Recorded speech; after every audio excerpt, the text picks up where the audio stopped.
मुदीर्यते नष्टप्रायेषु अबद्धेषु नित्यं भागवतसेवया भगवत्य भगवत्युत्तमश्लोके भक्तिर्भवति नैष्ठिकी कृष्णाय वासुदेवाय देवकीनन्दनाय च नन्दगोपकुमाराय गोविन्दाय नमो नमः।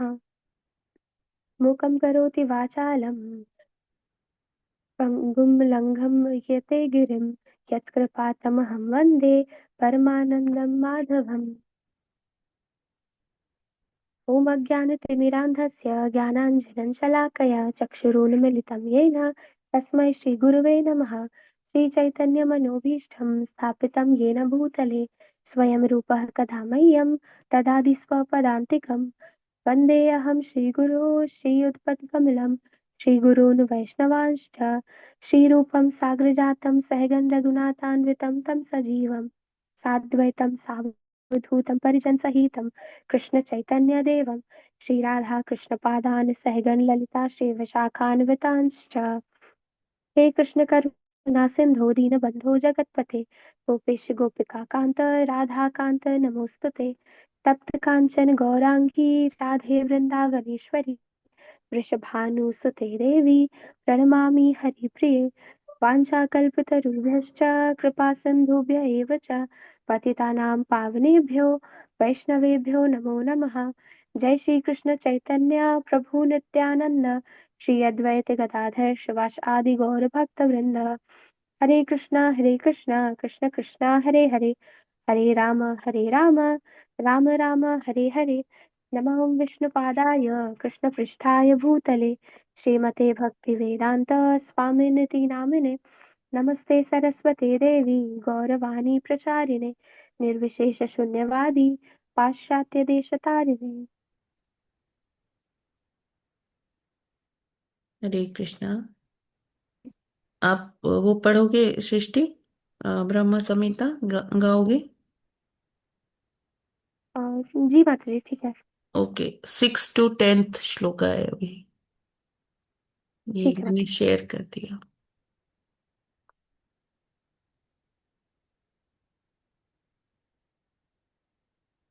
हरे कृष्णा। यस माता जी। हरे स्टार्ट। कृष्णा। अद्वैतम् अच्युतम् अनादिम् मनन्तरूपम् आद्यं पुराणपुरुषं नवयौवनम् च देवेषु दुर्लभम् आत्मभक्तो गोविन्दम् आदिपुरुषं नमहं भजामि। पन्थास्तु कोटिस्थ वत्सरं सरसम्प्रगम्यो वायोरथापि मनसो मुनिगम्वानां सोऽप्यस्ति यत्प्रदस्तिं विचिन्त्य गोविन्दम् आदिपुरुषं तमहं भजामि। एकोऽप्यसो रचयितुं जगदण्डकोटिं यत्शक्तिरस्ति जगदन्नचया यदन्तः अण्डारन्तस्थः परमाणुचयान्त रस्थं गोविन्दम् आदिपुरुषं नमहं भजामि। यद्भावभावितधियो मनुजास्थैव सम्प्राप्य रूपमहिमासनयानभूषः सुक्तर्यमेव निगमप्रतीतैः सन्तुवन्ति गोविन्दम् आदिपुरुषं तमहं भजामि। आनन्दचिन्मयरस प्रतिभावि प्रतिभाविताभिः ताभिर्य एव निजरूपतया कलाभिः गोलोक एव निवसत्यखिलात्मभूतो गोविन्दम् आदिपुरुषं तमहं भजामि। हरे कृष्णा माता जी। थैंक यू सृष्टि। आज आपने पहली बार जप किया और बहुत अच्छा है। आप इसी तरह से कंटिन्यू करिए। हरे कृष्णा प्रभु जी। हरे कृष्णा हरे प्रभु कृष्ण जी। माता जी। हरे कृष्णा माता जी, धन्यवाद प्रणाम। हरे कृष्णा प्रभु जी, प्रभु जी, धन्यवाद। आज ये सृष्टि जायसवाल माता जी है, ये आईजीएफ में आती है और अच्छे से ये 16 माला भी कर रही है पिछले पिछले 1 साल से। और इवन बच्चों को भी गाइड करती हैं, जो छोटे बच्चे आते हैं मंदिर में उनकी क्लासेस भी लेती हैं सृष्टि माता जी। वेरी। और जो उन्होंने ओके। आज यहाँ इस ग्रुप में पहली बार आज जप किया। इंडिया में रहती है माता जी? यस, पढ़ रही है यहाँ पे वो बहुत सुंदर। यूनिवर्सिटी में अच्छा, यूनिवर्सिटी में ग्रेजुएशन। पढ़ रहे हैं, आइडिया से ही ना आप, सृष्टि माता जी? नहीं प्रभु जी, अंबेडकर नगर से हूँ। अच्छा अच्छा, अम्बेडकर नगर, अकबरपुर या जलालपुर के साइड, उस तरफ से? अ, प्रभु जी बसखारी साइड। अच्छा, बस खाली से। अच्छा, क्या पढ़ाई कर रही है यूनिवर्सिटी में? प्रभु जी ग्रेजुएशन चल रहा है, बीएससी मैथ्स। अच्छा, भी अच्छा, बहुत बहुत बहुत बढ़िया। अच्छा, तो आज आपका जन्मदिन भी है ना? नहीं प्रभु जी, मेरा उद्देश्य नहीं आज। अच्छा, आज नहीं, ओके ओके, ठीक है ठीक है, बहुत सुंदर। नोएडा में आप माता जी एक कोई, नहीं नहीं आप नहीं बता दीजिए नहीं कोई। नहीं प्रभु जी, वो नहीं है ये। अच्छा अच्छा अच्छा। हाँ, वो पूनम जायसवाल माता जी पिछली बार उनका था जब। आज इनका है सृष्टि जायसवाल माता जी। ये मतलब बेसिकली अंबेडकर नगर से हैं, लेकिन यहाँ पर पढ़ती हैं माता जी। अच्छा अच्छा, बहुत बढ़िया, बहुत सुंदर माता जी, बहुत बढ़िया, मतलब बहुत, ये बहुत अच्छा है क्योंकि आपने अपने पढ़ाई के मध्य में ही भक्तों के साथ आपका संग हो रहा है, क्योंकि यही उचित समय है जहाँ पर व्यक्ति बनता बिगड़ता है। तो अगर भक्तों का संग प्राप्त हो जाता है तो व्यक्ति सतमार्ग पर चलता है कम से कम, और अपने माता पिता और परिवारजनों के लिए एक आदर्श प्रस्तुत करता है। और बहुत आवश्यक है कि अ, जब शिक्षा प्रारंभ हो या व्यक्ति जब विश्वविद्यालय पहुंचे तो भक्तों का अगर संग प्राप्त हो जाए तो बिगड़ने की कोई बिगड़ने का कोई वो नहीं रह जाता। तो इसलिए क्योंकि हम सारे बहुत सारे लोग, जैसे मैं भी स्वयं भी जो है, मैं जब विश्वविद्यालय में था तो भक्तों के संग में आया था। तो उस कारण से भक्तों के संग में आने से बहुत सारी चीजें जो है व्यक्ति अपने आप ही सुधर जाता है उसमें। आ, उसमें कोई वो नहीं रह जाता प्रकार से। और बहुत सारे खर्चे भी बच जाते हैं, क्योंकि प्राय जब व्यक्ति माता पिता से अलग और ऐसे स्थान पे रहता है जहाँ पे युवा लड़के लड़कियां रहती हैं, तो बहुत सारे खर्चे, अनावश्यक खर्चे होते हैं। लेकिन भक्तों के संग में रहने से, भक्ति करने से वो भी समाप्त हो जाते हैं। और क्या कहते हैं कि पढ़ाई में भी ज्यादा ध्यान व्यक्ति दे सकता है। और एक प्रकार से व्यक्ति के अंदर एक आत्म, जो कहते हैं नहीं कि आत्मविश्वास जो है, बहुत ही उसमें व्यापक रूप से वृद्धि हो जाती है। और अवसाद, क्योंकि वर्तमान समय में सबसे बड़ी समस्या जो है वो छात्रों में अवसाद की है, क्योंकि भविष्य को लेकर के चिंता होती है, अंकों को लेकर के कितने अंक आएंगे, क्या कैसे। और व्यक्ति जो है वो आत्मविश्वास की कमी हो जाती है। किंतु भक्ति करने से व्यक्ति जो है पूर्ण रूप से आत्मविश्वास से ओतप्रोत रहता है, और किसी भी प्रकार की चिंता से मुक्त रहता है, आनंद से रहता है। बाकी जो छात्र होते हैं उनको, वो जो है उनके ऊपर दुख के बादल मंडरा रहे होते हैं, लेकिन भक्तों के जीवन में भले ही वो फेल ही हो जाए लेकिन आनंद से रहते हैं।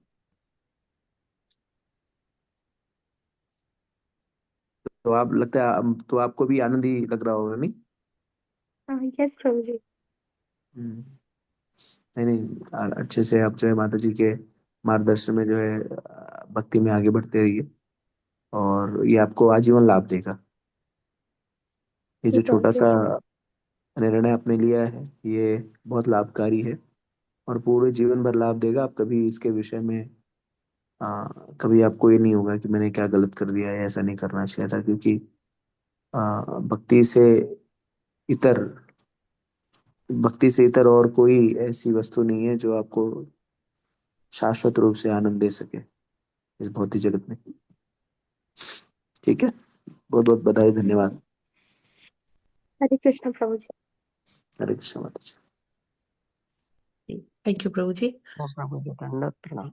प्रभु जी, प्रभुपाद जी का कोट शेयर करें। जी जी, आप कुछ लोग कुछ पढ़ते हैं ना, वो कुछ तो ब्रह्म संहिता वगैरह नहीं पढ़ेंगे इस पर? हाँ, पढ़ लिया प्रभु जी। अच्छा अच्छा, ठीक है। हाँ, अभी माता जी ने पढ़ा। जी जी हरे जी। कृष्ण प्रभु जी, माता जी, सभी भक्तों को पंचांग प्रणाम।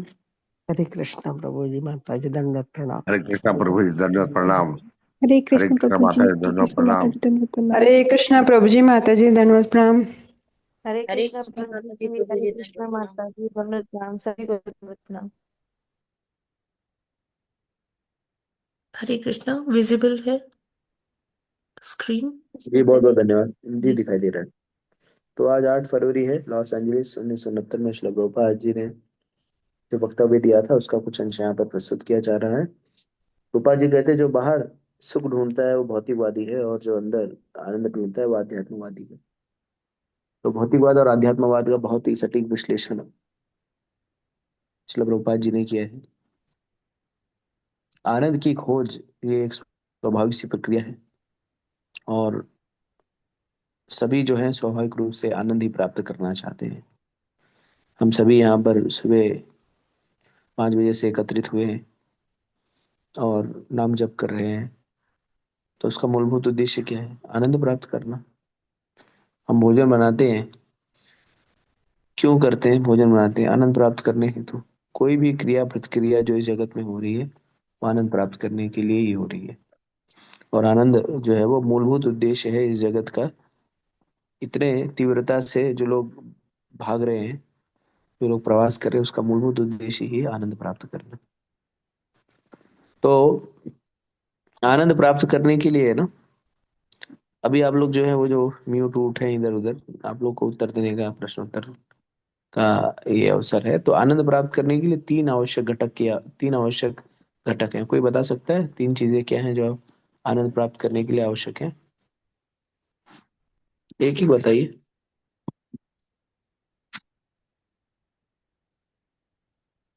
हरे कृष्णा प्रभु जी। जी माता जी बताएं। निष्काम भाव से भगवान की भक्ति करने में जो आनंद आता है प्रभु जी, वो किसी चीज में आनंद ही नहीं आता। निष्काम और तो भाव से। इतना अच्छा, चलेगा, बढ़िया है। और कोई?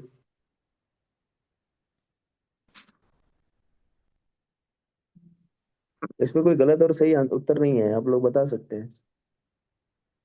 प्रभु जी, जिस काम में हमें अंदर से संतोष मिलता है वो सभी कामों में आनंद की अनुभूति करते हैं प्रायः। ठीक ठीक है, ये बिल्कुल सही है, लेकिन मैं ये पूछ रहा हूँ कि तीन अगर विषय, जैसे कहते हैं ना, जहाँ 4 यार मिल जाए वहाँ रात गुजर जाए, तो ये जो 3 घटक जो है वो आनंद के लिए आवश्यक है, वो 3 घटक क्या है वो बताएं आप लोग। 3 चीजें जिनकी आवश्यकता है आनंद प्राप्त करने के लिए। प्रभु जी, किसी को अच्छा खाने को मिल जाए, अच्छा अच्छे वातावरण में रहने को मिल जाए, और भरपूर नींद उसे आ जाए, तो मतलब ऐसा भौतिक जीवन में ऐसे ही होता है कि उसको फिर आनंद की अनुभूति होती है। ठीक है, चांदमणि माता जी बताएं क्या बता रही है। हरे कृष्ण प्रभु जी। अ, अ, आत्मज्ञान हो जाए तो। नहीं, आत्मज्ञान की आवश्यकता है नहीं। मतलब हाँ ठीक है, आवश्यकता है, किंतु मूलभूत रूप से 3 चीजें होती चाहिए, आत्मज्ञान तो बाद में आएगा। और सेल्फ सेटिस्फेक्शन होना चाहिए। आप हरे लोग जो कृष्ण प्रभु जी। आप लोगों से एक मिनट रोटी बात कपड़ा और सुनिए। सुख में समानता प्रभु जी। नहीं, रोटी कपड़ा मकान भी नहीं है। मेरी बात सुनिए, मेरी बात सुनिए। मैं आप लोगों से कोई आध्यात्मिक प्रश्न नहीं पूछ रहा हूँ कि मैं शास्त्र से आपको कुछ ऐसा प्रश्न पूछ रहा हूँ। आप सब लोग इसको शास्त्र में मतलब सामान्य जीवन की बात करिए, हम और आपकी बात, हम सुख लोग अभी। दुख में समानता। हाँ क्या बताइए। सुख दुख में प्रभु जी, समानता प्रभु जी। समानता नहीं। प्रभु जी, हाँ। हरे हरे कृष्ण प्रभु जी। हाँ बोलिए, सुनीत कुमार को। प्रभु जी, सब किसी को सफलता मिलता है और वो अपने भकांत किसी दूसरे को देता है अपने बारे में कि मैं हमें ये खुशी मिली है, तो उसमें आनंद प्राप्त होता है भौतिक अच्छा, बातें में। ठीक है। और एक दो हरे लोग बताएं। हरे कृष्ण प्रभु जी। हाँ खुद डॉक्टर। सचित आनंद रहे और स्वयं भी खुश रहे, समभाव रहे, और परिवार को भी खुश और समभाव रहे, और भगवान की भक्ति साथ साथ करता रहे। ये सिद्धांत होना चाहिए। हरे कृष्ण। हरे कृष्ण प्रभु जी, हमेशा उत्साहित रहते हैं तो आनंद में रहते हैं।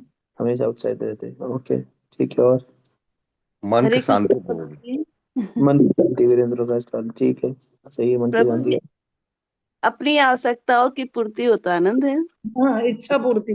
जो इच्छा मांग पूर्ति। चंद माता जी नहीं, ठीक है। और मन के जीते जीत है, मन के हारेगा। खुद प्रसन्न रहे, परिवार को भी खुश रखे, भक्ति भक्ति करता रहे, भगवान का ध्यान रखे। जी, रोहिणी माता जी, आप काफी समय से आपने अपने हाथ ऊपर रख कर हरे कृष्ण प्रभु जी, पंचांग प्रण। हम सभ्य तरह से हम भौतिक या आध्यात्मिक उसमें हमें सबसे पहले संयम, सहिष्णुता और सेवा भाव रखना होगा, तभी मेरे साथ का विचार से तो ये तीन चीजें महत्वपूर्ण है, जो उच्च हमें सिद्धांत। तीनों में भौतिक आध्यात्मिक दोनों में ही अ, प्रगति करने का अवसर देते आप लोग जो है उसे अलग स्तर पर ले जाए। तीन जिसकी आवश्यकता है वो है धन, स्वास्थ्य और समय। हैं। जी हाँ, वो तो धन्यवाद। सब लोग समझते ही नहीं। जी प्रभु जी प्रभु जी। जी जी जी प्रभु जी। करनी अच्छा। हो तो हाँ, तो अगर हम धन अपने और जीवन का आकलन करें जी तो हमारे जीवन में जब युवा अवस्था होती है तो उस समय हमारे पास धन नहीं रहता, क्या रहता है, समय रहता है और स्वास्थ्य रहता है। जी। और धन के अभाव में हम लोग सुख नहीं ले पाते। हम्म, ले पाते क्या? हाँ नहीं। विश्वविद्यालय जाते हैं या विद्यालय जाते हैं तो हमें 2 रुपया मिलता है, चवन्नी अठन्नी, 1 रुपया, हम्म, 2 रुपया, 5 रुपया, 10 रुपया। और उसी में जो है हमें हमारी आकांक्षाएं बहुत रहती है, ये ले ले, वो ले ले, ऐसा कर ले, वैसा कर ले। लेकिन 5 ही रुपया रहता है तो कोई बात नहीं, जब कमाने लगूंगा ना तब जी भर के आनंद लूंगा। खाया ना? हम्म, जी प्रभु जी। बाकी लोग सहमत है नहीं है? जी प्रभु हाँ, जी। जी प्रभु। ठीक है। उसके बाद जब युवा अवस्था आ जाती है, नौकरी फाटा करने लगते हैं, हाँ, तो हम्म, उस समय क्या होता है, हमारे पास समय भी, धन भी खूब होता है और स्वास्थ्य भी अच्छा रहता है, जो भी खाया वो पच जाता है। लेकिन किसका अभाव रहता है? समय का अभाव रहता है। जी अभी हमको मेहनत करना है, अभी ये सब में नहीं लग रहा है, ये करना है, सुबह जाते हैं रात को आते हैं, शनिवार रविवार भी काम करते हैं, तो उस समय के अभाव में हम आनंद नहीं लूट पाते। कोई बात नहीं, पैसा जमा कर लेते हैं, 40-50 साल के हो जाएंगे तब जो है आनंद लेंगे। फिर क्या होता है, हम थोड़े से वयस्क हो जाते हैं, प्रौढ़ हो जाते हैं, या कह सकते हैं 50 साल के हो जाते हैं, 50-55 साल के, या बुढ़ापा आ जाए समझ लो। तो हमारे पास क्या रहता है, धन भी प्रचुर मात्रा में रहता है, हमारे पास एफडी है, बैंक बैलेंस है, जमा पूंजी है, एसआईपी कर रखी है, इंश्योरेंस ले रखा है, और समय भी खूब है, करने के लिए कुछ नहीं, सेवानिवृत्त हो चुके हैं। लेकिन अब क्या नहीं रहता, स्वास्थ्य नहीं रहता। डायबिटीज बढ़ जाएगा, ये खाएंगे तो थायराइड बढ़ जाएगा, वो खाएंगे तो ये बढ़ जाएगा, वो बढ़ जाएगा। हाँ, और कुछ करना चाहते हैं तो इंद्रिय साथ नहीं दे रही, घुटनों में दर्द है, कमर में दर्द है, आंख से दिखाई नहीं दे रहा है, कान से सुनाई नहीं दे रहा है। तो इस कारण से क्या होता है, हम आनंद ले पाए। सभी लोग सहमत है या नहीं है? जी जी प्रभु जी। प्रभु। जी प्रभु जी। तो इसके लिए जो भी कुछ करना है अभी कर लीजिए, बाद के लिए छोड़िए नहीं, नहीं तो कुछ नहीं हो पाएगा। तो कहने का अर्थ ये है कि भौतिक समय जगत मूल्यवान है ही प्रभु जी, समय बहुत। समय, स्वास्थ्य और धन, हमारे तो इस तरह से आनंद की जो खोज है ये स्वाभाविक है। हम्म? तो अब जो है, अब यहाँ पर प्रभुपाद जी, अब मैं इसको बहुत बड़ा नहीं करूंगा, काफी समय हो गया है, तो आप संक्षेप में इतना सिद्धांत आपको समझाना था वो समझा दिया मैंने आनंद के विषय में। तो अब जो है प्रभुपाद जी यहाँ पे कहते हैं कि 2 प्रकार से आनंद की खोज की जा सकती है, आनंद लूटा जा सकता है। एक तो ये पांचों इंद्रियों के माध्यम से। तो वास्तविकता में 99% या 99.99% लोग जो है इस शरीर, जो इंद्रियां हैं, 5 इंद्रियों के माध्यम से सुख लूटने का प्रयास करते हैं। किंतु भगवान इस 5 इंद्रियों से उत्पन्न जो सुख है उसकी विवेचना करते हुए कहते हैं, ये ही संस्प्रज्ञा भोगा दुखे न एवते आदि अंते न कौन्ते नातीश्वरन्ते विदुः। भगवान, बुद्धिमान व्यक्ति को इस इंद्रियों से जनित सुख में रमने से क्या करते हैं, उन्हें निषेध करते हैं। क्यों? क्योंकि इंद्रियों से जनित सुख है वो उसका आदि और अंत है। और ये इंद्रियों से जो सुख जनता है ना, निकलता है ना, आता है ना, प्राप्त होता है ना, वो अंतोगत्वा वो सुख जो है वो हमें खींच देता है, क्रोध देता है। अब देखिए, आंखों से आंखों से कौन सा सुख मिलता है? किसी स्वरूप को देखने का सुख मिलता है। लोग किसी स्वरूप को देखकर आकर्षित होते हैं, स्त्री पुरुष किसी विषय को, और उसी स्वरूप को अगर बार बार लगातार निरंतर अगर देखते रहे ना, तो कुछ समय के बाद ना खीज उत्पन्न हो जाती है। होती है नहीं? आप एक स्वरूप को कितने बार देख सकते हैं, कितने दिन देख सकते हैं, और फिर उससे क्या खीज उत्पन्न हो जाती है। यानी देखने में प्रारंभ में बढ़िया तो लगता है, किंतु कालांतर में वो क्रोध देने लगता है, खींच देने लगता है, दुख देता है। अच्छा, भोजन, जीवा का स्वाद। आपको मान लीजिए रसगुल्ला बहुत पसंद है, बहुत आपको प्रिय है, प्राण से भी प्रिय है, लेकिन आप एक दो चार पाँच छह सात आठ और ऐसी स्थिति आ जाती है, आप खुद ही मना करते हैं, आप नहीं खाएंगे। यद्यपि आपको प्रिय है, किंतु अब वो आपको दुख दे रहा है ना। हाँ, है ना?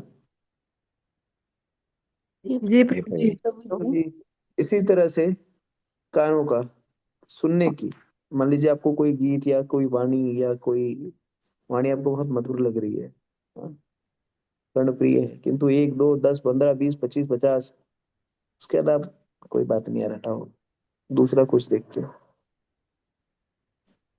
इसी तरह से स्त्री पुरुष का प्रसंग स्पर्श से संबंधित है, हाँ, प्रसंग व्यक्ति करता है और फिर खीज उत्पन्न होने लगती है। तो भगवान कह रहे हैं कि जो बुद्धिमान व्यक्ति है, इस इंद्रियों से उत्पन्न जो सुख है उसमें रमेगा नहीं। क्यों? क्योंकि इसका आदि और अंत है। तो फिर अब कोई प्रश्न पूछे, ठीक है भगवान आप कह रहे हैं, और जो कि आप सभी को अनुभव भी है कि इंद्रियों से जनित सुख में खीज उत्पन्न हो जाती है, इसका आदि और अंत होता है, तो करे क्या? तो भगवान कहते हैं कि आंतरिक रूप से आप सुख प्राप्त करने का प्रयास करिए, यानी आत्मिक सुख। तो जब गलत व्यक्ति गलत जगह सुख प्राप्त करने का प्रयास करेगा ना, तो दुखी मिलेगा, किंतु वो आपकी वास्तविक स्थिति नहीं है। तो जैसा शास्त्र में बताते हैं, हम क्या शरीर में ही आत्मा है। आत्मा होने के कारण हमें जो जिस वस्तु का रहेगा उसी पर उसको आनंद मिलेगा, वो उसकी स्वाभाविक स्थिति रहेगी। वास्तविकता में हम सच्चिदानंद हैं, भगवान के अंश हैं, और हमें आनंद जो है वो सच्चिदानंद, जो सच्चिदानंद होगा उसके साथ ही आनंद मिलेगा। जैसे हम जिस जिस प्रवृत्ति के रहते हैं, जिस स्वभाव के रहते हैं, वहीं पर हमारी वास्तविक स्थिति होती है। कृत्रिम रूप से हम जो है केवल ढोंग कर सकते हैं, किंतु वास्तविक आनंद कहाँ मिलेगा? जिस वृत्ति के, जिस स्वभाव के, जिस गुण के हम, वहां पर ही हमें वास्तविक आनंद मिलेगा। तो हमारा गुणधर्म क्या है? हमारा गुणधर्म है हम सच्चिदानंद है। तो सच्चिदानंद तत्व को, सच्चिदानंद तत्व से संलग्न होने पर ही आनंद की अनुभूति होगी। तो जब चिन्मय, और ये भी हमें समझना होगा कि इंद्रियों से जनित सुख जो है उसकी सीमा है, समय सीमा है, किंतु सच्चिदानंद जो सुख है उसकी कोई समय, वो सदैव शाश्वत है। और हमें समझना होगा कि इंद्रियां जो है वो भी अशाश्वत है। तो अशाश्वत जगत में आपको अशाश्वत सुख ही प्राप्त होगा, और शाश्वत जगत में आपको शाश्वत सुख प्राप्त होगा तब जब आप शाश्वत विषय वस्तु से जुड़ जाएंगे। तो आत्मा को वास्तविक सुख प्राप्त होगा जब आत्मा जो है अपनी वास्तविक स्थिति में आएगी, भगवान से जुड़ेगी। और कलयुग में हम भगवान से कैसे जुड़ सकते हैं? उनके पवित्र नामों का जप करके। हरे कृष्णा कृष्णा कृष्णा हरे हरे, हरे राम राम राम हरे। तो अगर आत्मिक आनंद, अगर अंतरात्मा से परमात्मा से आत्मा का मेल हो जाए, या परमात्मा से जीवात्मा का जुड़ाव, वो जो जो वास्तविक, जो शाश्वत जो जुड़ाव है, उसको विस्मृत करने के कारण व्यक्ति जो है वो भौतिक चीजों में सुख ढूंढ रहा है। किंतु इस प्रकार का सुख जो है, भौतिक इंद्रियों से जनित जो सुख है, वो दुख का कारण है। और जब व्यक्ति शाश्वत रूप से भगवान से जुड़ जाता है, तो वास्तविक रूप से आनंद का भोग करता है। ठीक है, स्पष्ट है? जी प्रभु जी। यस प्रभु जी। जी जी प्रभु जी। हरे कृष्ण।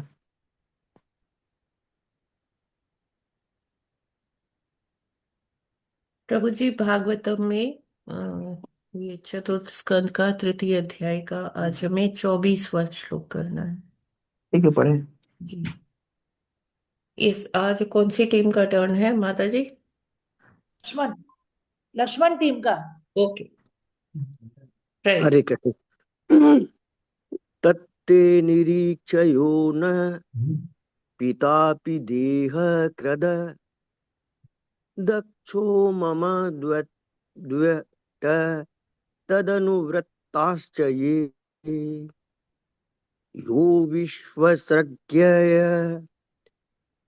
गतं वरोतु मनागसं दुर्वचसा करोतिर्। हरे कृष्ण। हरे कृष्ण। तते निरीक्षयो न पितापि देहकृतद् दक्षो मम दुष्ट तदनुव्रताश्च ये यो विश्वसृज्ञ गतं ब्रोरुमा मना संगम दुर्वचसा करोतिरः। हरे कृष्ण। हरे कृष्ण।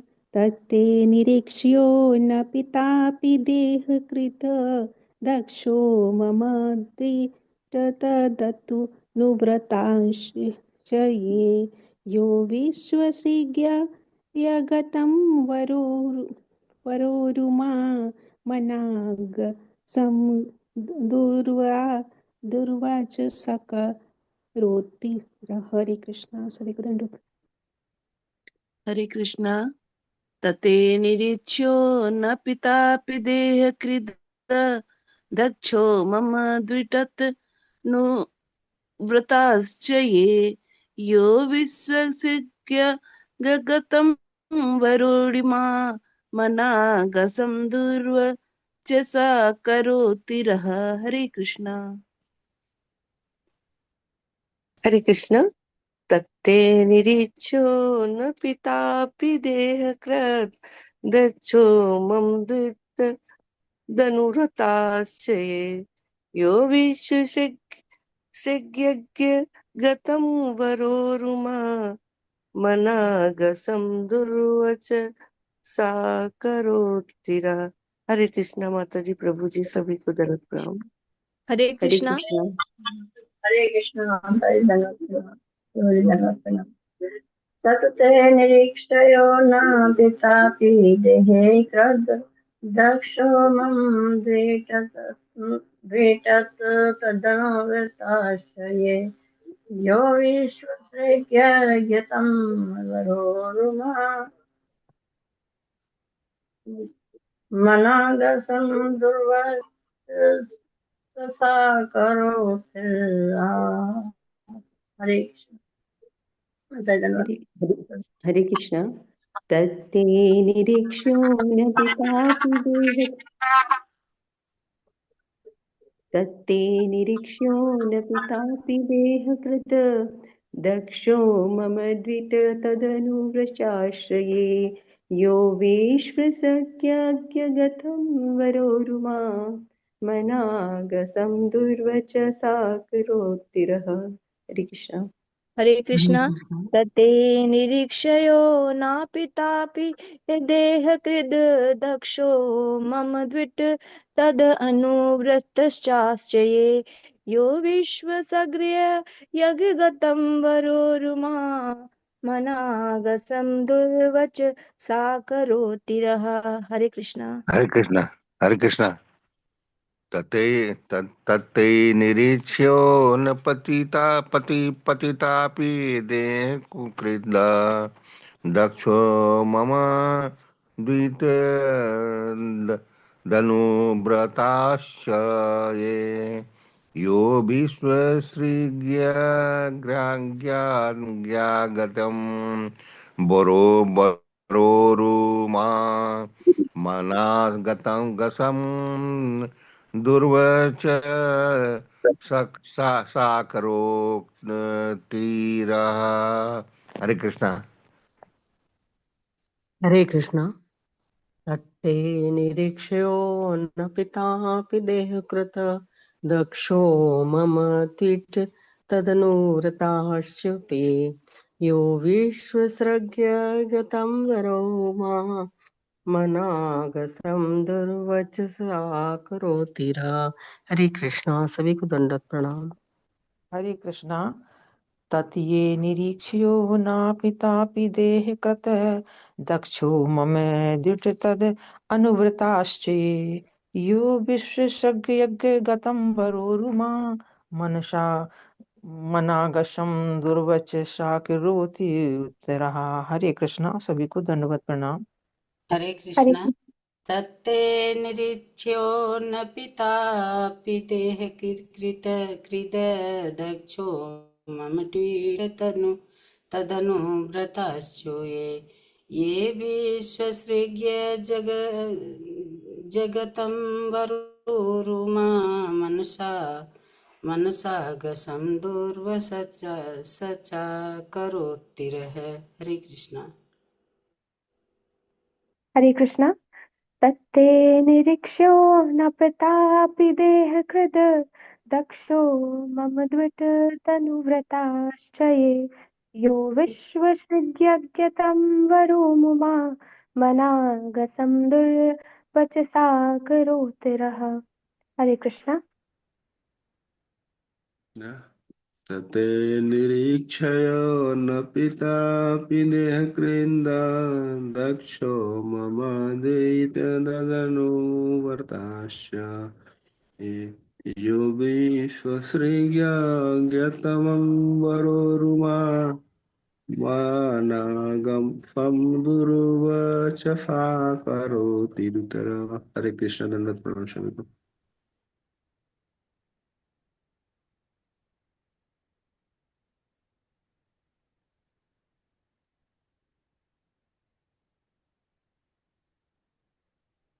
हरे कृष्णा।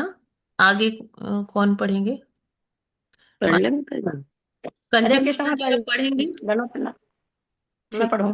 कंचन माता जी। जी जी माता जी। हाँ, आप पढ़िए। नारायणी माता जी, अभी आप स्क्रीन पे ज्यादा नहीं करिए, ठीक है, पढ़िए मत। ठीक है, जी ठीक है जी। माता जी। अर्थ तथा तात्पर्य श्री प्रभुपाद जी के द्वारा श्री प्रभुपाद जी की जय। तत् अतः ते तुम्हारा निरीक्षय देखने जाने के लिए ना नहीं पिता तुम्हारा पिता अपि यद्यपि देहकृत तुम्हारे शरीर का दाता दक्ष दक्ष मम मेरा द्विट ईर्ष्यालु तत् अनुव्रता उसके दक्ष के अनुयायी च भी ये जो यह जो दक्ष विश्वश्रिकों के यज्ञ गतम यज्ञ में उपस्थित होने से वर उरु हे सती माँ मुझको अनागसम निर्दोष होने से दुर्वचसा कटु वचनों से अकरो तिरह अपमान किया है। अतः तुम्हें अपने पिता को यद्यपि वह तुम्हारे शरीर का दाता है मिलने नहीं जाना चाहिए क्योंकि वह और उसके अनुयायी मुझसे ईर्ष्या करते हैं। हे परम पूज्या इसी ईर्ष्या के कारण मेरी निर्दोष होते हुए भी उसने अत्यंत कटु शब्दों से मेरा अपमान किया है। स्त्री के लिए पति तथा पिता समान रूप से पूज्य है। पति स्त्री की युवावस्था में रक्षा करता है जबकि पिता उसके बाल्यकाल का रक्षक होता है। इस प्रकार दोनों ही पूज्य हैं, किंतु शरीर को जन्म देने के कारण पिता विशेष रूप से पूज्य होता है। शिव जी ने सती को स्मरण दिलाया, निसंदेह तुम्हारे पिता मुझसे भी अधिक पूज्य हैं, किंतु सावधान रहना क्योंकि यदि वे तुम्हें शरीर प्रदान करने वाले हैं तो जब तुम उन्हें देखने जाओगी तो वे तुम्हारा शरीर ले भी सकते हैं और मुझसे संबंध होने के कारण तुम्हारा अपमान भी कर सकते हैं। किंतु किसी स्वजन द्वारा किया गया अपमान मृत्यु से भी निकृष्ट है, विशेष रूप से जब वह अच्छे पद पर स्थित हो। हरे कृष्णा।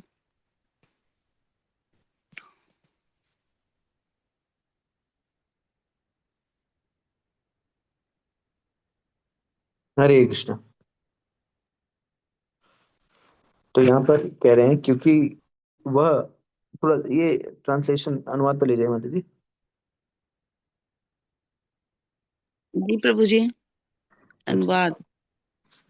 अतः तुम्हें अपने पिता को, यद्यपि वह तुम्हारे शरीर का दाता है, मिलने नहीं जाना चाहिए, क्योंकि वह और उसके अनुयायी मुझसे ईर्ष्या करते हैं। हे परम पूज्य, इसी ईर्ष्या के कारण मेरे निर्दोष होते हुए भी उसने अत्यंत कटु शब्दों से मेरा अपमान किया। तो यहाँ पर शिव और सती का प्रसंग चल रहा है, जहाँ पर सती जो है वो अपने पिता दक्ष यहाँ पर जाने के लिए उद्यत है, किंतु शिव जी जो है उनको मूलभूत रूप से समझा रहे हैं कि आपको जाने की आवश्यकता नहीं, क्योंकि आपके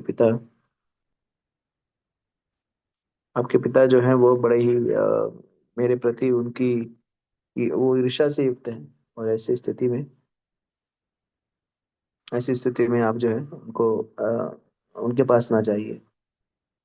तो हमें समझना होगा कि यहाँ पर जो प्रसंग है वो आध्यात्मिक जो उसका निर्देश है, या आध्यात्मिक रूप से जो भी संदेश देता हो, लेकिन व्यवहारिक रूप से भी हमें ऐसे स्थान पर नहीं जाना चाहिए जहाँ पर हमें बुलाया नहीं गया हो। शास्त्र जो है वो कुछ कुछ स्थानों का निर्देश देते हैं, जैसे मित्र, गुरु और पिता की भी घर। लेकिन अगर लोग जो हैं ईर्ष्यालु हैं, आपसे ईर्ष्या करते हैं, तो हमें बचना चाहिए। देखिए, वर्तमान परिस्थितियों में तो स्थिति ऐसी हो गई है कि अब जो है कोई किसी के यहाँ पे जाता ही नहीं है। आजकल अ, लोग जो है वो अपने सगे संबंधी को, पति इत्यादि को भी जो है, पति पत्नी को भी जो है वो व्हाट्सएप इत्यादि के माध्यम से जो है संदेश भेजते हैं, और उनको जो है क्या कहते हैं, उनको बधाइयाँ देते हैं। अगर किसी की शादी की वर्षगांठ है, तो प्रत्यक्ष रूप से ना बोल करके उसको सोशल मीडिया के माध्यम से वर्षगांठ जो है पति को बताते, पति देव आपको शादी की वर्षगांठ हो, या पत्नी देवी आपको शादी की वर्षगांठ हो। तो आजकल तो ये एक प्रकार से ये मानसिक रोग है। और एक एक मनोवैज्ञानिक थे, वो बता रहे थे कि जो लोग सोशल मीडिया के माध्यम से अपनी निजी जीवन को प्रकाशित करते हैं, ये लोग कुंठित होते हैं, कहीं ना कहीं उनके अंदर कुंठा होती है, और इस कुंठा के कारण जो है वो अपने निजी जीवन के जो पल हैं वो जन सामान्य को प्रकाशित करते हैं। और कहते हैं कि जो लोग सोशल मीडिया के माध्यम से अपने निजी जीवन को प्रकाशित नहीं करते, वो अपने जीवन में उनके पास अच्छे मित्र होते, परिवार होता है, और अच्छे सगे संबंधी होते हैं। इस कारण से उन्हें सोशल मीडिया के माध्यम से ये सारी चीजें प्रकाशित करने की आवश्यकता नहीं होती। तो हमें समझना होगा कि यहाँ पर जो दक्ष और शिव जी का संवाद है, तो ये बड़ा ही प्रेरणादायक है और ज्ञानवर्धक है। और जहाँ पर देखिए, मानवीय स्वभाव है, जहाँ पर लगाव होता है, जहाँ पर रिश्ता होता है, जहाँ पर संबंध होते हैं, वहाँ पर भावनाएं जो है कई बार कार्य नहीं कर पाती। और जब व्यक्ति मन से कार्य करना करने लगता है, या भावनाओं हावी हो जाती हैं, तो व्यक्ति जो है गलती कर देता है। और जैसा कि हम सती के साथ भी देखेंगे कि किस प्रकार से वो जाती है, और फिर उनकी वहां पर अवहेलना होती है, और अंतो गत्वा उनका देह त्याग करने का प्रमुख कारण बनता है। तो जैसे तुलसीदास जी भी कहते हैं, आवत ही हर से नहीं, नैनन नहीं सने, तुलसी वहां न जाइए, चाहे कंचन बरगे बरसे में। तो अगर हम कहीं किसी भी ऐसे स्थान पर जहाँ पर हमें देख करके हमारा स्वागत नहीं हो रहा है, हमसे हमारा हमारा तिरस्कार हो रहा है, तो ऐसे स्थान पर जाने से हमें बचना चाहिए। और सामान्य सिद्धांत भी है, किंतु गुरु के यहाँ पे, भक्त के यहाँ पे, मंदिर पे जो है, हमें बिना इस सबकी आकांक्षा किए ही जाए तो भी कोई दिक्कत नहीं है, हमें जाना ही चाहिए, क्योंकि वहाँ पे हमें हमारा हमारा शाश्वत संबंध है। तो एक एक विषय हमें भी ध्यानपूर्वक एक विषय का ध्यान देना चाहिए कि अ, हमारे जो संबंध बिगड़ते हैं ना, हमारे जो संबंध बिगड़ते हैं, संबंध बिगड़ने के लिए बहुत बड़े बड़े कारण नहीं होते। बिगड़ने का मूलभूत कारण होता है संवाद का अभाव। तो अगर आप देखें, तो जितने घर में भी अलगाव होता है या विवाद होता है, संपत्ति को छोड़ दिया है, तो बाकी जो विवाद होते हैं वो सामान्य कारणों से होते हैं। जैसे उसने मेरे बच्चे को दूध नहीं दिया, उसने जो है मुझे प्रणाम नहीं किया, उसने जो है मुझसे बात नहीं की, वो जो है मुंह फेर के चला गया, उन्होंने ऐसा कर दिया, उन्होंने जो है मुझे ये नहीं वर्षगांठ की बधाई नहीं दी, दूसरों को देते रहे, ये वो। तो हमें समझना होगा कि किसी प्रकार के भी संबंध में मनमुटाव हो या इस तरह की जो इस तरह का विवाद हो, तो संवाद से सुधर सकता है। और अगर संबंधों में पारदर्शिता रखी जाए, प्रत्यक्ष रूप से पूछने की इच्छा आकांक्षा रखी जाए, तो संबंध जो है कभी बिगड़ेंगे नहीं। क्योंकि प्राय होता ये है कि हम स्वयं के लिए तो न्यायाधीश बन जाते हैं, स्वयं के लिए हम अधिवक्ता बन जाते हैं और दूसरों के लिए न्यायाधीश बन जाते हैं। अगर हमारे ऊपर कोई प्रश्न है तो हम तुरंत अपना बचाव करने के लिए तर्क प्रस्तुत करने लगते हैं, किंतु सामने वाले पक्ष का हम तर्क सुनना ही नहीं चाहते, उसके हम तर्क सुनना नहीं चाहते, हम तो सीधा न्याय दे देते हैं। तो ऐसी स्थिति में हमें संवाद करना चाहिए और पूछना चाहिए क्या कारण थे, क्या परिस्थितियां थी। और अगर आप देखेंगे, जो लोग जो लोग जो है संवाद करते हैं और जो भी घटित है उस प्रश्न को पूछ लेते हैं, तो ऐसे संबंध कभी खराब नहीं होते। ऐसे संबंध जो है प्रगाढ़ रहते हैं। वैसे भी भौतिक जगत है, तो भौतिक जगत में ये सोचना कि शाश्वत रूप से संबंध बने रहेंगे तो ये भी बहुत बड़ी मूर्खता ही है। किंतु फिर भी सामान्यतः भी प्रयास करना चाहिए कि आप जो है संवाद कर ले, सामने वाले पक्ष को भी जान ले, समझ ले कि सामने वाले पक्ष ने अगर कुछ किया या कुछ निर्णय लिया तो उसके पीछे क्या कारण थे। और और हमें भी भक्त होने के कारण हमें भी विशाल हृदय रखना चाहिए। और ज्यादा अगर छोटे मोटे अगर चीजें हैं तो उसे ज्यादा हमें ध्यान में नहीं लेना चाहिए। मूलभूत रूप से ये भी ध्यान देना चाहिए कि हमारे संबंध उतार चढ़ाव से युक्त हैं, किंतु ऐसे मध्य में सेवाएं बाधित नहीं होनी चाहिए। भगवान की सेवा में हमें भगवान को केंद्रीभूत करके भगवान की सेवा में अनुरूप रूप से लगे रहना चाहिए। और प्रयास करना चाहिए कि अ, अ, हमारे संबंध के मूल में भगवान रहे। जैसे अब अगर मान लीजिए कई बार क्या होता है कि लोग जो है एक दूसरे को बुलाते नहीं है, हाँ? मनमुटाव हो गया तो थोड़ा सा भी मनमुटाव हो गया तो उसको बुलाएंगे नहीं, नहीं नहीं। मन विवाद या जो छोटे मोटे विवाद हैं वो अपने स्तर पर हैं, किंतु ये जो समय होता है जहाँ पर लोग एकत्रित होते हैं, ऐसे सामाजिक कार्यक्रमों में हमें किसी को तिरस्कृत नहीं करना चाहिए। हाँ।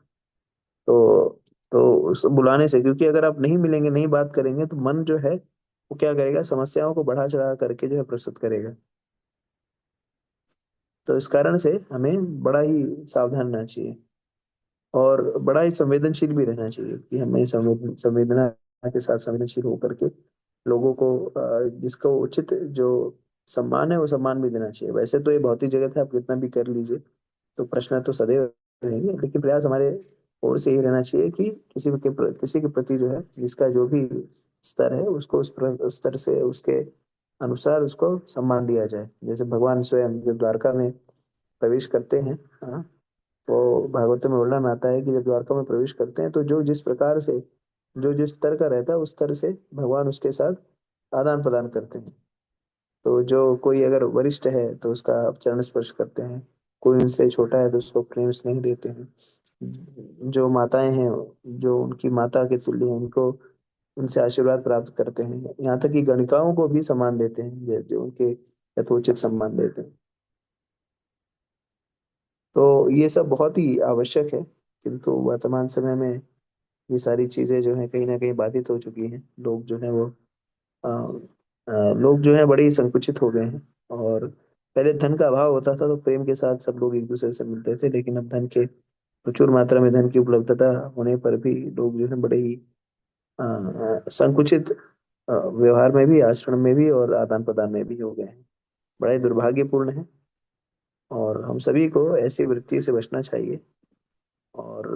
और यहाँ पर जैसे कि बताया गया है तो हमें प्रयास करना चाहिए, अगर किसी को हमें पता भी चले कि हमारे वजह से कोई दुखी हो गया, हमारे कारण से कोई दुखी है, तो ऐसे व्यक्ति से हमें जा करके बातचीत करके उस जो एक प्रकार से जो असुविधापूर्ण स्थिति हुई है उससे क्षमा याचना करने में कोई हमें परेशानी नहीं होनी चाहिए। तो मूलभूत रूप से हमें समझना होगा कि संबंध जो है बहुत ही सर्वोपरि होते हैं, क्योंकि हम सामाजिक प्राणी हैं। और प्रयास करना चाहिए कि जो हमारे कम से कम जो हमारे सगे लगे या हमारे साथ जिनका अ, सहोदर है हमारे, कम से कम उनके साथ हम बिगाड़ ना करें। और आप लोग देखेंगे पाएंगे तो छोटी छोटी बातों पर ही बड़े बड़े विवाद होते हैं अहंकार के कारण। तो ऐसे अहंकार को हमें संबंधों में पीछे रख देना चाहिए, क्योंकि जीवन जो है बहुत ही छोटा है। और इस छोटे से जीवन में हमें, अगर हम लोगों को काटते ही जाएंगे, लोगों से छटते ही जाएंगे, तो फिर बचेगा क्या। और भक्त को तो और भी विशाल हृदय होना चाहिए। जैसे अभी अ, मैं अपने स्वयं की बात कर रहा हूँ। बहुत सारे ऐसे हमारे रिश्तेदार हैं जिनसे हमारा कोई भी सरोकार नहीं है, और किंतु फिर भी सरोकार नहीं है, लेकिन चलो ठीक है, कोई बात नहीं। अगर कोई आवश्यकता होती है तो हम पहुंचते हैं। तो ये है। तो इस तरह से हमें समझना होगा। और शिव जी जो पार्वती को समझा रहे हैं, वो इसलिए भी समझा रहे हैं क्योंकि शिव जी जो है वो, उन्हें ज्ञात है कि वहां पे क्या घटना घटने वाली है। और इस कारण से कई बार अगर हम क्या करते हैं, हठधर्मिता भी कर जाते हैं। हमसे वरिष्ठ कोई है और हमें समझा रहा है, तो हम हठधर्मिता के कारण जो है नहीं समझ पाते। लेकिन हमें हठधर्मिता छोड़ देनी चाहिए। कई बार अगर बहुत सारे लोग एक ही चीज को मना कर रहे हो ना, तो हमें उसे मान लेना चाहिए। हाँ, हो सकता है हमें भले ही अच्छा ना लग रहा हो, लेकिन लोगों का सम्मान रखने के लिए अगर मान लेंगे तो उससे हमें ही लाभ प्राप्त होगा। ठीक है। हरे कृष्णा। किसी का कोई प्रश्न है तो पूछ सकता है। अब 10 मिनट है हमारे पास। कोई प्रश्न जिज्ञासा कुछ टीका टिप्पणी है तो। हरे कृष्ण हरे प्रभु जी। कृष्ण। जी रोही माता जी पूछिए। जी हरे हरे कृष्ण प्रभु कृष्णा। जी। हाँ, और कोई पूछना चाह, हरे कृष्ण प्रभु जी, मैं पूछना चाह रही कि हमारे भौतिक संसार में तो ये है ही कि कोई माफी मांगने पर माफ भी नहीं करना चाहता है, क्योंकि दिल में इतनी कड़वाहट भर जाती है।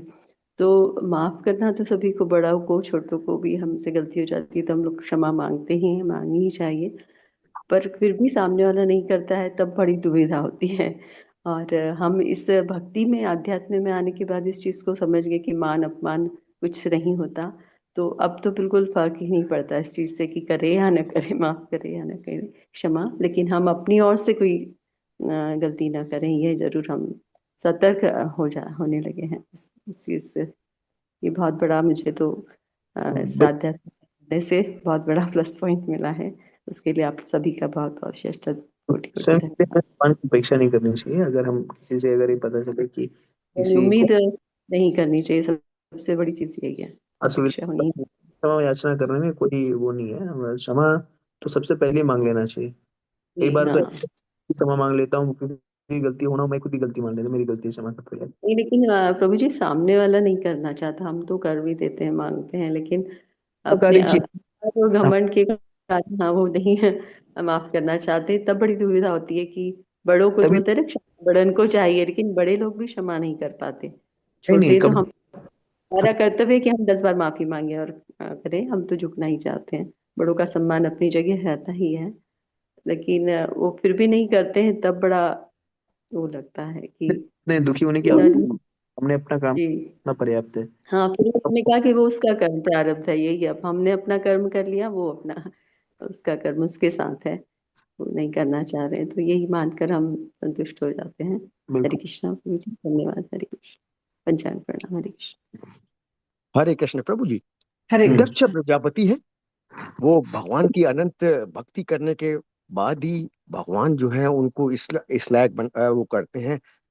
जैसे ब्रह्मा को 1000 वर्ष के बाद किया था, तो इतनी तपस्या के बाद जब दक्ष प्रजापति का दर्जा मिला, तो क्या वो आध्यात्मिक ज्ञान से परिपूर्ण नहीं थे कि शिव जैसे महान, जिसमें भगवान के ही अंश हैं, 55 उनको वो पहचान ना पाए और उनकी आध्यात्मिक दृष्टि को समझ ना पाए, और उनको जो है बड़ा बुरा कहा। दूसरी चीज, जो सती माता जी हैं, वो भी जो है अ, भौतिक आध्यात्मिक ज्ञान में भी थी, परंतु भौतिकता में भी थी। तो क्या अपने पति के दिए हुए जो वचन है, जिससे उन्होंने कहा कि न जाना वो मुझसे ईर्ष्या करते हैं, उनको मान नहीं पाई, लेकिन फिर भी गई वहां, उनके दोनों बातें, तो दोनों क्या अपने ज्ञान में इतने परिपूर्ण नहीं थे कि उन्होंने तो जो है उसको शिव को बुला बुरा कहा और वो पति के कहने के बावजूद भी वहां पहुंच गए। हरे कृष्ण। क्वेश्चन है दोनों। हाँ जी बिल्कुल। तो हमें समझना होगा कि देखिए सारी चीजें भगवान की लीला है, और कई बार क्या होता है ना, प्रकृति के तीनों गुणों के प्रभाव से व्यक्ति की मति हर ली जाती है। तो बड़े बड़े बड़े बड़े ज्ञानी व्यक्ति जो हैं वो भ्रमित हो जाते हैं। तो ये इसको विधि विधान मानना चाहिए, इसमें ज्यादा हमें सोचने की आवश्यकता नहीं है ऐसा हो सकता था वैसा हो सकता था। लीला में हमें आस्वादन लेना चाहिए, और ये घटित नहीं होती तो हम चर्चा क्या करते। दूसरी चीज ये है कि ऐसा भी सामान्य रूप से भी देखा जाता है कि वही जो मैंने कहा कि प्रकृति के गुण इतने प्रभावशाली जब हावी हो जाते हैं ना, तो व्यक्ति जो है अहंकार जब हावी हो जाता है ना, तो व्यक्ति सिर्फ सारी मर्यादाओं को भूल जाता है। और ये दक्ष के साथ भी अहंकार से युक्त हो गए वो। ध्यायतो विषयान पुंसा संगस्ते उपजायते संगत संजायते काम काम क्रोधो विजायते। तो जब क्रोध उत्पन्न ही होता है तो व्यक्ति बुद्धि का नाश ही हो जाता है। और जब नाश हो जाता है तो ऐसे कुकृत्य करता है जो कि सामान्यतः ना करे, और फिर उसके बाद फिर क्षमा याचना ही उसकी विकल्प रह जाता है। ठीक है। हरे कृष्ण प्रभु जी। दूसरा क्वेश्चन, कहते हैं कि प्रकृति के तीनों गुणों से मुक्त होकर तथा समस्त आसक्ति एवं इंद्रियों मन और से सब फ्री होकर जो है भगवान की भक्ति में लगना चाहिए, ताकि फिजिकल और जो है सूक्ष्म शरीर को त्याग कर भगवत प्राप्ति की जाए। तो प्रभु जी अल्टीमेटली कौन है प्रकृति के गुणों से मुक्त? हर जब इस धराधाम पे तो हम लोग हैं, परंतु ये उच्च जो है प्राणी वो भी प्रकृति के गुणों से फ्री नहीं है, तो कौन फिर फ्री होकर जो है भौतिक और शरीर को त्याग करके भगवत पति प्राप्त कर भगवत प्रेम प्राप्त करेगा? हरे कृष्ण। प्रकृति के तीनों गुणों से मुक्त होने के लिए सब कुछ जो है भगवान को केंद्र में रख करके करना होता है। तो जो भी कार्य आप सदैव जैसे आप विमुक्त होंगे, जैसे कृष्ण भूलिया जीव भोगवांचा करे माया देवी पासाले चपटिया धरे। तो कृष्ण से विमुख होकर जैसे ही हम कोई कार्य करते हैं ना, तो वो प्रकृति के तीनों गुणों के अंतर्गत आ जाता है। तो इसलिए हमें साधक को सावधान रहना चाहिए कि सब कुछ जो है भगवान को केंद्र में रख कर करे, और जब हम सारे कार्य भगवान को केंद्र में रख करके करते हैं तो सारे कार्य दिव्य हो जाते हैं, और इस तरह से हम प्रकृति के तीनों गुणों से परे हो जाते हैं। हाँ प्रभु जी। हरे कृष्ण मंत्र का जो हम जाप जाप करते हैं हाँ उसके बारे में कहा गया है कि प्रकृति के तीनों गुणों से मुक्त होकर तथा जो है आसक्ति से भी मुक्त हो जाते हैं, ये साथ साथ चलती है। हरे कृष्ण प्रभु जी। हरे कृष्ण। और किसी को कोई प्रश्न है? हरे कृष्णा प्रभु जी, दंडवत प्रणाम। प्रणाम आदि। प्रभु जी मैं थोड़ा सा बोल रही हूँ, मार्गदर्शन करिएगा। प्रभु जी गुरु के यहाँ और पिता के यहाँ और पति के यहाँ शायद यही कुछ बोल रहे हैं कि कहीं लिखा हुआ कि 3 जगह जो शायद बिना बुलाए जाना चाहिए, तो मैं क्या तो क्या सती जी इसलिए हट कर रही हैं? तो थोड़ा सा मार्गदर्शन करिएगा, शायद प्रभु जी मैं थोड़ा भूल गई हूँ। लेकिन उसके पहले की घटना दुर्घटना जो घटी है उसका जी जी शिव जी उसके पहले उनकी बेइज्जती वगैरह की थी, उल्टा जी सीधा जी कहा। क्योंकि दक्ष जो है वो ईर्ष्यालु है, जाना चाहिए लेकिन जहाँ पे ईर्ष्या है, ईर्ष्या से युक्त है ऐसे स्थानों पर जाने से बचना चाहिए। वही तुलसीदास जी का ना, आवती जी हर से नहीं सने। ठीक है। तो यद्यपि जी सिद्धांत जाना चाहिए, लेकिन पता चले आप जाएं और आपके पिताजी ले डंडा पीट दें आपको, तो फिर क्यों पीटने जाना है? जी जी प्रभु जी, वो जो है द्वेष करते हैं शिव जी से, इस जी वजह से जब मतलब वो शंकर जी मना कर रहे हैं, पति मना करता है, तो नहीं जाना चाहिए। और सती जी जो है मतलब एक पिता के भाव से, एक अपने घर परिवार के भाव से हट कर रहे हैं। बिल्कुल बिल्कुल यही बिल्कुल प्रभु जी। बिल्कुल। पहले तो ये कहते थे ना कि अगर मायके से अगर वो भी आ जाए तो व्यक्ति को रहता था, लेकिन अब तो जी दिन रात तो सब लोग कूद कूद के मायके में। अब क्या, अब तो समय जी बदल गया है, इस पे चर्चा करके क्या जी मतलब है? जी जी प्रभु जी। जी और किसी कोई प्रश्न है? हरे कृष्ण हरे हरे कृष्ण प्रभु प्रभु जी। हरे जी। कृष्ण। हरे कृष्ण वैसे तो प्रभु। दक्ष प्रजापति हैं, परंतु अहंकार एवं ईर्ष्या भी है, तो क्या तमोगुण भी होते हैं क्या ऐसे महान लोगों के साथ में? हरे कृष्ण। प्रकृति के तीनों गुणों से बाध्य होने के कारण सब कुछ प्रकट हो जाता है प्रभु। क्रोध लोभ मोह मद मात्सर्य सब कुछ आ जाता है। तो जब ऐसे ऐसे लोगों के साथ हो सकता है तो हमारी क्या भी साथ है, इसलिए हमें सजग रहना। हरे कृष्ण प्रभु जी। हरे कृष्ण प्रभु जी, दंडवत प्रणाम। हाँ बस बाबा। प्रभु जी, जैसे माता जी का भी क्वेश्चन था कि हम बार बार मतलब माफी मांगना चाहते हैं, मतलब मांग लेते हैं प्रभु जी, तो अगर सामने वाला नहीं उस मतलब उस बार बार दोबारा से फिर मतलब किसी चीज पर कलेश कर रहा है प्रभु जी, तो फिर हम उस स्थिति में क्या करें? मतलब हम अपना ये सोचते हैं कि भाई हमें कहीं शांति मिले तो हम भक्ति पूर्वक अपना शांति पूर्वक हम अपनी भक्ति कर सके। तो अगर हम अपने घर वगैरह चले जाए तो कोई इसमें वो तो नहीं है प्रभु जी? ये क्वेश्चन था प्रभु जी में। नहीं नहीं, कोई दिक्कत नहीं माता जी। तो शांतिपूर्वक अगर अगर भक्ति यहाँ हो पा रही है तो प्रभु जी फिर तो कोई दिक्कत नहीं है ना प्रभु जी? भक्ति में भक्ति कर रहे हो, भक्ति और शांति साथ साथ में नहीं चलती। झंझावत में भी जी व्यक्ति को करना चाहिए, शांति अशांति हो नाम जप करते रहना। जी, नहीं वो तो बात सही है प्रभु जी, पर फिर बार बार अगर कलेश आ रहे हैं कलेश आ रहे हैं तो भक्ति शांतिपूर्वक जब हो नहीं पाती ना प्रभु जी, कई बार ऐसा हो जाता है। हाँ तो कोई दिक्कत नहीं है, खाली हमें क्या करना है, भगवान का स्मरण करते रहना, बाकी द्वंद आते रहेंगे, भक्ति नहीं छोड़ना है, बाकी तो सारी चीजें मतलब नाम जप करना नहीं छोड़ना है। हाँ उसका विकल्प उपलब्ध है, मान लीजिए आप जो है आप जो है जब करते हैं और मान लो जो आपके घर वालों को माला लेकर के गुस्सा आता है, आपके पति को, पत्नी को, बच्चों को, या किसको भी, तो आवश्यक नहीं उनके सर पे माला लेके ही बैठा जाए, हाथ पे भी नहीं कर प्रभु सकते जी, अब जैसे भक्ति के ऊपर भी कोई कलेश ना हो प्रभु जी, और किसी बात पे जैसे बिना बात का कलेश होता रहता है प्रभु जी, तो उससे क्या उस में क्या करें प्रभु जी?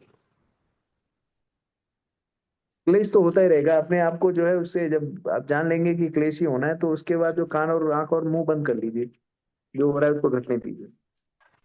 जी प्रभु जी, बस हमें आप इतना आशीर्वाद दें प्रभु जी कि प्रभुपाद जी की इतनी कृपा हो कि हम ऐसा कर पाए प्रभु जी। तो वैसे तो हम पापी आत्मा है तो हम कर नहीं पाते ना प्रभु जी, थोड़ा सा। सब पापी है माता जी, भगवान प्रभुपाद जी आपके ऊपर में कृपा है।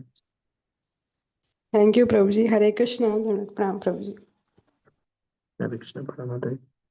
और किसी को कोई प्रश्न है पूछ सकते हैं? हरे कृष्णा प्रभु जी। जी माता जी बताएं। प्रभु जी, हम इतनी बड़ी चीज होती है कि हम लोग एक बार माफी मांगते हैं, दूसरी तीसरी बार तो हम मांग ही नहीं सकते हैं। कहेंगे क्यों बार बार हम ही झुकेंगे क्या? तो ऐसे कैसे कोई कह सकता है कि हम बार बार झुकते हैं, बार बार झुकते हैं, वो सामने वाला नहीं झुकता है? ऐसा तो होता है? लाठी लीजिए, जैसे नहीं झुके उसको मार के गिरा दीजिए, और क्या। हाँ? प्रभु जी, जब हम ही लोग नहीं झुकेंगे, एक बार झुक गए, दूसरी बार तो झुकने का नाम ही नहीं ले सकते कि एक बार हमने फोन कर दिया तो वो करे दोबारा, तो ये तो हम लोग में जी गलती है ना। नहीं नहीं, झुकने से देखिए, अगर बार बार क्षमा याचना करने से अगर संबंध, अगर अब मान लीजिए पति है, पति का एक एक स्वभाव है, पत्नी का एक स्वभाव है, और पति कभी क्षमा याचना नहीं करता, तो उसको थोड़ी ही तलाक दे के भाग जाएगी, कोई बात नहीं, सबका एक स्वभाव है। हमें जो है देखिए क्या है ना, अगर झुकने से अगर कोई संबंध, अगर क्षमा याचना करने से अगर कोई संबंध बना रहता है तो ठीक है, और कोई प्रॉब्लम, कोई दिक्कत नहीं। और वैसे भी अगर ये सब जो हाइपोथेटिकल सिचुएशन है, ये जो है मनो वो है, कभी भी हमारे जीवन में जो हमसे द्वेष करता रहेगा, फिर वो ऐसे भी हमारे साथ नहीं रहेगा। तो हमें उन लोगों के प्रति, मैं ये जो हम कह रहे हैं उन लोगों के प्रति जिनसे हमारा संबंध काफी दिनों से प्रगाढ़ है, और ऐसे लोगों से हमारा कुछ मनमुटाव हो जा रहा है, तो क्षमा याचना, जिससे 36 का आंकड़ा है उसको जा करके व्यवहार, जैसे मान लीजिए कोई हमारा, जिससे हमारी खानदानी दुश्मनी है, हाँ उनसे हमारा अभी भी चल रहा है झगड़ा, तो उनसे जाके क्षमा याचना करने की ऐसी कोई आवश्यकता नहीं, चलने दीजिए उसको।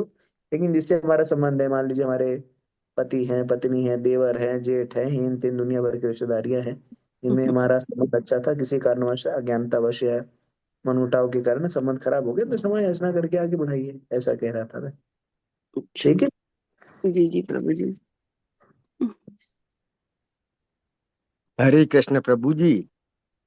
तिल जैसा और वृक्ष जैसा सहिष्णु होना इस भौतिक जगत में बहुत ही कठिन है।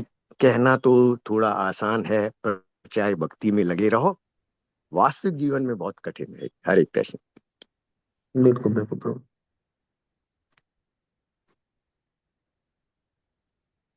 चलेगा, फिर 7:03 हो गए, किसी को भी प्रश्न नहीं है तो फिर स्वाति खरे माता जी, आपको कुछ कहना तो कह सकते हैं, ड्रॉप करते हैं। हरे कृष्ण।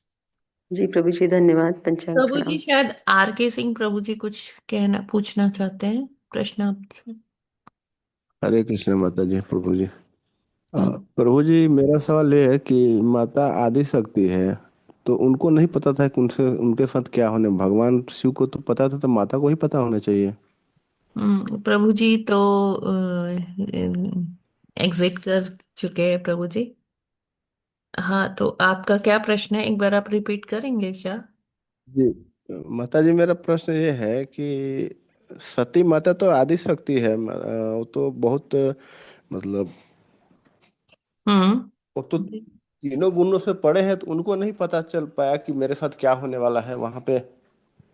देखिए, प्रभु जी ने अभी यही कहा कि इसको लीला की तरह आस्वादन करना है, क्योंकि अगर ये लीला नहीं होती तो हम हमें सीखने को कैसे मिलता, हम इस पर आज चर्चा क्यों कर रहे होते।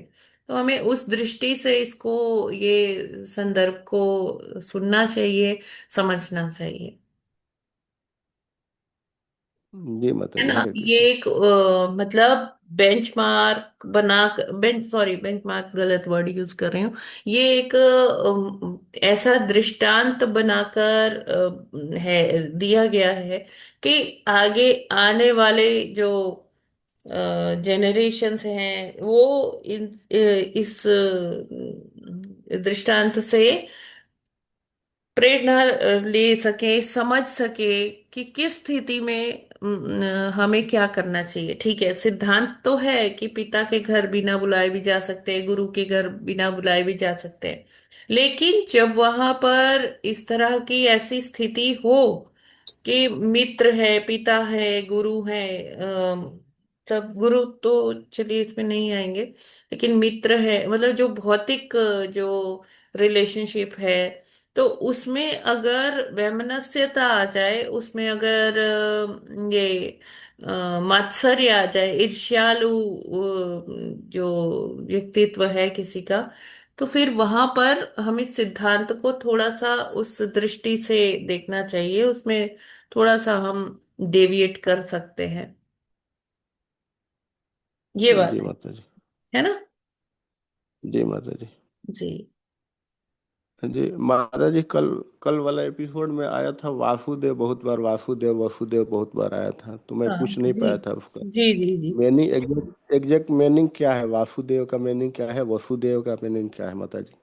देखिए, वसुदेव वैसे भगवान के पिता हैं, है ना, उनका नाम है वसुदेव। और जो, वसुदेव ये। हाँ, वसुदेव जो है वो अ, कृष्ण को पहले जैसे अपने मन में धारण करते हैं, और फिर कृष्ण जो है देवकी माँ के गर्भ से प्रकट होते हैं, है ना, उनका आविर्भाव होता है। तो और अगर हम सिद्धांत की दृष्टि से देखें तो वसुदेव वो स्थिति है जिसमें व्यक्ति अपने चिंतन में कृष्ण को ला पाता है। वरना साधारणतया हम साधारण मनुष्य, हम लोग कृष्ण को अपने मन में, चिंतन में ला ही नहीं पाते हैं। लेकिन वो जो व्यक्ति इतनी शुद्ध भक्ति कर रहा है ना, तो वो वसुदेव उसके लिए एक स्थिति है, एक अवस्था है जिसमें वो स- इस भौतिकता से परे है ना, और गुणों से भी परे है, तब भगवान उसके चिंतन में आते हैं। तो वासुदेव भगवान जी को इंगित किया गया है वासुदेव शब्द से, जबकि वसुदेव जो है वो स्थिति है जिसमें वो कृष्ण आते हैं। तो अगर आप स्कंद एक का प्रथम अध्याय का ये श्लोक पढ़ेंगे, 1.1.20 और 21, तो उसमें बहुत अच्छे से ये स्पष्ट किया गया है कि वसुदेव कौन है और वासुदेव कौन है।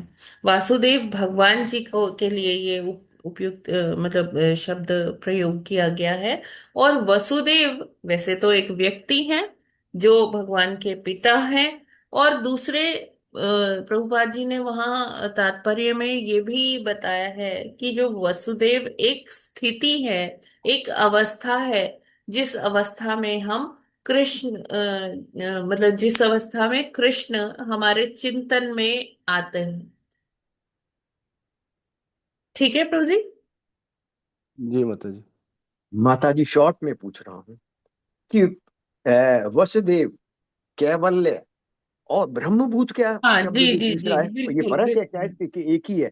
और यस। आमतौर पर माता जी, ये भी मेरा एक्सप्लेनेशन है, कहा जाता है कि जो कृष्ण भक्ति में लगे हुए हैं, जो शुद्ध भक्ति करते हैं, वो ब्रह्मभूत अवस्था को प्राप्त होते हैं, क्योंकि तीनों गुणों से मुक्त हो जाते हैं, भौतिक आसक्ति से मुक्त हो जाते हैं। जी तो जी। क्या ये ब्रह्मभूत अवस्था इससे अलग है? हरे कृष्ण। नहीं नहीं, इससे अलग नहीं है, वही है। हरे कृष्ण माता जी।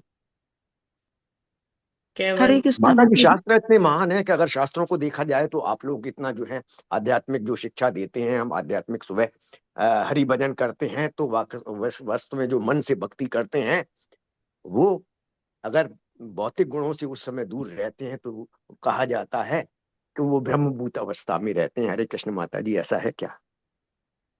अ देखिए, अभी तो बहुत प्रयास करना पड़ेगा। ब्रह्मभूत अवस्था में वो ही है जो शुद्ध सत्व में है, शुद्ध भक्त है। हाँ उसके माता जी। लिए हमें अभी बहुत प्रयास हाँ करना माता। पड़ेगा। अपने सारे कल्मशों को दूर करना पड़ेगा। भगवान को पूरी तरह से, गुरुदेव को पूरी तरह से समर्पित होना होगा। तो तब जाके वो अवस्था को हम शायद से प्राप्त कर पाए। हाँ माता जी, वही इससे मैंने पहले वाले क्वेश्चन में कहा था कि वास्तव रूप में हम कहते तो हैं हम बहुत भक्ति करते हैं, लेकिन इन गुणों से काफी दूर हैं। इन गुणों को हटाने में, हम अवगुणों को हटाने में बहुत दूर हैं। तो ये इस वजह से ये भगवत भक्ति का मार्ग जितना जी जी। लगता है कि भगवान ने जितना आसान कहा है, भगवान ने तो इतना आसान कहा है कि भक्ति का नाम नाम जपते ही जैसे जो है इस भगवत प्रेम को प्राप्त करें, परंतु इतना आसान नहीं है। हरे कृष्ण माता जी। हरे कृष्णा प्रभु जी।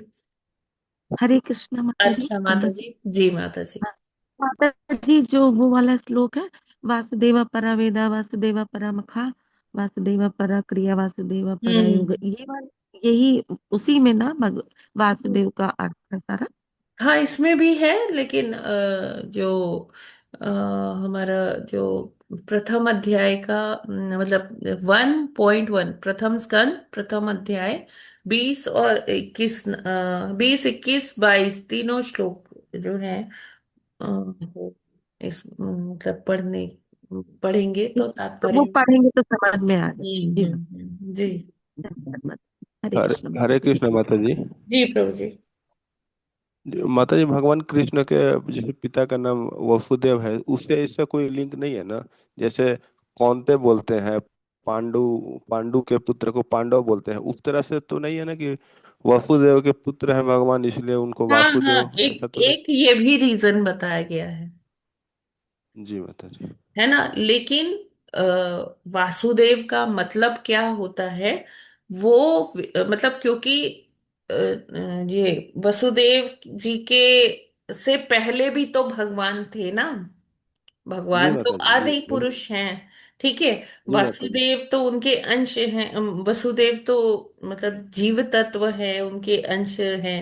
तो वासुदेव तो पहले भी थे। तो ये वासुदेव इस जो है उस मतलब ये इनका मतलब है वो जो सर्वव्यापी है, हर कण जी कण जी माता में जी, जिसका वास है उसको वासुदेव इसका कहते मीनिंग अलग है। जी माता जी। जी माता जी, क्योंकि वसुदेव तो सिर्फ त्रेता में थे, द्वापर में थे, जबकि भगवान तो हर युग में। नहीं नहीं नहीं नहीं नहीं प्रभु जी। देखिए, गोलोक में वसुदेव हैं। ठीक है। वो यहाँ अच्छा। पर ठीक है, द्वापर में आए। है ना, द्वापर से जी। पहले कितनी बार और भी वो लीला किए होंगे, है ना, भगवान के साथ। जी ठीक है, माता ये जी। तो अभी इस चतुर्युग में द्वापर में आए। ठीक है, इससे पहले भी तो कितने मनवंतर हो गए, कितने युग बीत गए, कितने, है ना। जी माता जी। जी माता। ठीक है, तो वो जो वसुदेव जी हैं, जो भगवान के पिता हैं, वो गोलोक में सदा सदा से मतलब पहले से है, काफी पहले से हैं। और हर जगह जो है लीलाएं होती रहती हैं। तो भगवान की लीलाएं नित्य हैं। इस समय भी कहीं भगवान का, किसी ब्रह्मांड में कहीं भगवान का जन्म हो रहा होगा, तो वसुदेव जी उनको लेकर गोकुल जा रहे होंगे। तो भगवान की लीलाएं नित्य हैं। कहीं ना कहीं होती ही रहती है वो लीलाएं। कहीं भगवान पूतना वध कर रहे होंगे, किधर भगवान जो है शिशुपाल का वध कर रहे होंगे। तो इस तरह से भगवान की हर लीलाएं कहीं ना कहीं तो चलती ही रहती हैं। जी माता जी, आप पहले बताए थे इसके बारे में। जी। हरे कृष्ण माता जी। हरे कृष्ण प्रभु जी। हरे कृष्ण माता जी। एक लाइन, वसुदेव तो जो है भगवान के पिता हैं, भौतिक हैं, परंतु माता जी वसुदेव भौतिक शब्द, भौतिक वसुदेव भौतिक नहीं है, आध्यात्मिक वो है, हाँ आपने आध्यात्मिक बताया। ही है, लेकिन हाँ मैंने लेकिन क्या माता जी, बताया, हाँ वो हाँ ठीक है जीव माता जी। तत्व है। अच्छा, जीव तत्व है, ये मैं समझा, अब आज समझाऊं मैं माता जी। लेकिन ये वसुदेव शब्द भगवान कृष्ण के लिए भी यूज होता है। वासुदेव तो क्योंकि होता है उनके लिए, लेकिन वासुदेव होता है भगवान के लिए, वसुदेव होता है उनके पिता के लिए, और वसुदेव को एक स्थिति अवस्था भी माना गया है सिद्धांत की दृष्टि से। कौन सी वसुदेव अवस्था कौन सी अवस्था वसुदेव माना गया माता? वसुदेव को कौन सी अवस्था माना गया है माता जी? शुद्ध सत्व की अवस्था, जिसमें भगवान का चिंतन, भगवान हमारे चिंतन में आते हैं। हाँ माता जी, हरे कृष्ण। और वासुदेव, जिसमें वा में आ की मात्रा लगी होती है, वो भगवान हाँ हाँ माता जी, है। हरे कृष्ण। और जो वसुदेव हैं वो उनके पिताजी हैं, या वो स्थिति है जिसमें एक भक्त को हाँ भगवान उसके चिंतन में आते हाँ, हैं, प्रवेश। दोनों दोनों चीजें हो गई, हरे कृष्ण माता जी। जी। इस रोहिणी माता जी, हरे कृष्णा। जी हरे कृष्ण माता जी। जैसे अभी आपने बताया कि अभी भी ऐसी सब लीलाएं किसी हाँ। ब्रह्मांड में जी जी, होंगी, ये किसी न किसी ब्रह्मांड में चल रही हैं जी। अच्छा। ये बहुत आश्चर्य, मतलब वही लीलाएं जो हमने हाँ, देखी है, वही सुन रहे लीला हैं। है। अच्छा उसमें अच्छा, लोग बहुत बदल आश्चर्य। सकते हैं, लेकिन नाम वही रहते हैं। कहीं अच्छा। रामायण चल रही हो, किसी ब्रह्मांड में त्रेता चल रहा है, किसी हाँ, ब्रह्मांड में सतयुग चल रहा है, किसी ब्रह्मांड में जो है ये द्वापर चल रहा है। तो कृष्ण जी की लीलाएं भी चल रही हैं, नरसिंह भगवान की लीलाएं भी कहीं ना कहीं चल रही हैं, कहीं हाँ, राम जी की लीलाएं चल रही हैं। तो वो सारी लीला इस तरह से हाँ, इतने नित्य सारे है, असंख्य कहीं ना ब्रह्मा कहीं है। इस हाँ, ब्रह्मांड में, या फिर आध्यात्मिक जगत में भी, भगवान के गोलोक में, साकेत धाम में भी लीलाएं चलती रहती हैं। अच्छा अच्छा, बहुत सुंदर। मतलब इतना आश्चर्य और लगता है कि अपन अब यहाँ देखने के लिए इतने असंख्य ब्रह्मांड हैं, तो जी उसमें वाकई ही रहती होंगी। वही आज का पहली बार अच्छा जी अच्छा जी, लगा। बहुत बिल्कुल सुंदर, नहीं। धन्यवाद। हरे कृष्णा, हरि बोल। हरे कृष्ण। माता जी असंख्य ब्रह्मांड में चलने वाली सारी लीलाएं हैं।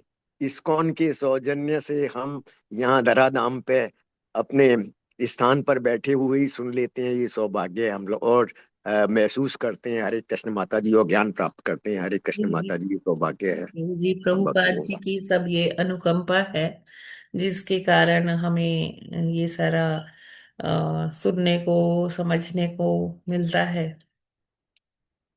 तो हमने जितना हम प्रभुपाद जी के प्रति कृतज्ञता व्यक्त करें, उनका धन्यवाद करें, उतना कम है। ठीक है, तो फिर हम लोग आज यहीं पर विराम करते हैं, टाइम भी हो ठीक गया है। है। हरे कृष्ण ग्रंथराज माता जी। श्रीमद् भागवतम की जय, जगद्गुरु श्रील प्रभुपाद की जय, जय नमाचार्य हरिदास ठाकुर की जय, जय कोटि वैष्णव भक्त वृंद की जय। जय। कल्पतरुभ्यश्च कृपा सिन्धुभ्य एव च पतितानां पावनेभ्यो वैष्णवेभ्यो नमो नमः। हरे दीक्षा कृष्णा जी, सभी। धन्यवाद। हार्दिक हरे धन्यवाद। कृष्णा माता जी, हरे दंडवत कृष्ण माता प्रणाम जी, सभी धन्यवाद। भक्तों हरे को। कृष्ण माता जी, दंडवत दंडवत प्रणाम। हरे प्रणाम सभी कृष्णा। को। हरे कृष्ण, दंडवत प्रणाम।